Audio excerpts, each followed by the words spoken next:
Merhabalar, iyi günler arkadaşlar. Bu videomuza hoş geldiniz. Videoma başlamadan önce kanalıma abone olur, bildirim butonunu aktif hale getirirseniz bundan sonraki paylaşacağım videolardan anında haberdar olabilirsiniz. Videomu da beğenerekten arkadaşlar çok daha fazla kişinin yararlanması için destek olmuş olursunuz, vesile olmuş olursunuz arkadaşlar. Ben bunu sürekli kullanıyorum. Sürekli oğlumun boğazında ya da yetişkinler için de kullanabilirsiniz. Sadece 3 yaş üstü kullanabilir arkadaşlar. Onu da söylüyorum. Ve yine bademciklerimiz dolmuştu, iltihaplanmıştı. Üzerinde beyaz beyaz noktacıklar oluşmuştu. Ama ben bunu başlamadan önce onun hastalanacağını az çok hissediyoruz zaten biz anneler. Halinden, hareketlerinden, halsizliğinden. O şekilde hissettim arkadaşlar. Bademciklerinde böyle iltihaplar yoktu. Sadece bir halsizlik, ateş ve hafif kızarıklık vardı bademciklerinin üzerinde. Olduğu gün, ilk gün başladım kızarıklığın. Daha sonra ikinci günü tahmin etmiştim zaten bademciklerinin dolacağını ve iltihaplanacağını. İkinci gün baktım o şekilde ve ateşimiz de var. 38, 37,5 gidip geliyor. Daha sonra ateşimiz olduğu için arkadaşlar ateş düşürücü, ağrı kesici aldım tabii ki. Onu mutlaka kullanmanız gerekiyor. Ateşini gözlemlemeniz gerekiyor arkadaşlar. İkinci gün baktım o şekilde. İkinci günde yine kullanmaya devam ettim bunu. Ve üçüncü gün baktım yine aynı şekilde. Dedim geçmezse artık doktora götürürüm. Bir gün daha bekleyeyim. Çünkü bu etkisini 3. günden sonra belli ediyor arkadaşlar. 3 gün boyunca ateşimiz vardı. Sadece ateş düşürücü kullandım. Kullanıyorum da daha doğrusu. Hani sürekli hastalandığı zaman ilk bunu deniyorum. Geçmediği zaman doktora götürüyorum. Zaten ortalıkta virüs hastalık var. Doktora gitmeye korkuyoruz. 3. günde geçti arkadaşlar. 4. gün baktım ateşi yok. Ateş gitmiş. Ve boğazı da rahatlamış biraz. O beyazlıklar dağılmış.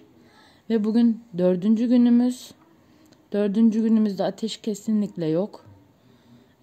Dediğim iltihaplar da dağılmış bademciklerin üzerinde. 2 gün daha kullanacağım. Zaten geçmiş oluyor arkadaşlar. Şimdi yaptığımı tamamen sizlerle paylaşıyorum. Sizler de herhangi bir alerjisi olmadığını biliyorsanız sizlerin de kullanmasını şiddetle tavsiye ediyorum. Ve bunu 6 gün ya da 7 gün kullanmalısınız. Antibiyotiği nasıl kullanıyorsak bunu da aynı o şekilde aksatmadan kullanmamız gerekiyor arkadaşlar. Faydasını görmemiz için. Kullanmamız gerekiyor aynı antibiyotiği sabah, akşam tok karnına nasıl veriyorsanız yine aynı bunu da o şekilde veriyoruz. Evde doğal antibiyotik arkadaşlar şiddetle tavsiye ediyorum. Ben bunu sürekli kullanıyorum. Kullandığım için de faydasını gördüğüm için sizlerle paylaşmak istedim. Doktorunuza danışmadan da kullanmayınız arkadaşlar. Ben doktoruma danışmadan kullandım ama bir şey olmayacağını düşündüm. Bir şeyleri deneyip bir şeylerin denemeden faydasının olup olmayacağını bilmiyoruz. Aile hekimimize de sordum. Allah Allah ilk defa duyuyorum dedi. Dedim hocam böyle bu şekilde geçiriyorum dedim. O da şaşkın bir halde sakın kullanma falan fistan gibi şeyler konuşmadı. Ben de bir sakıncası olduğunu düşünmüyorum. Hepsi doğal arkadaşlar. Balımız doğal. Soğan, limon. Malzemelerimiz bunlar. Hemen limonumu içerisinden çıkartıyorum.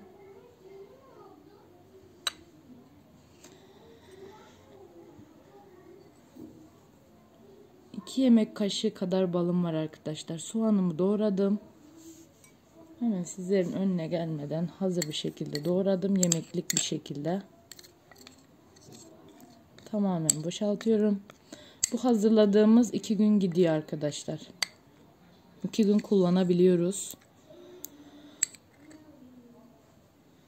2 gün kullanım için ideal. Şöyle limon 4-5 damla limon böyle. Bu kadar yeterli. Hem aromasından dolayı soğanın tadını değiştirdiği için içmekte kolaylaştırıyor çocuklarımıza. Ve benim oğlum artık alıştı. Anne ilaç verme bana, soğanla bal yap diyor. Çünkü kendi de faydasını gördüğünü biliyor. İlaç, antibiyotik içmektense o daha acı.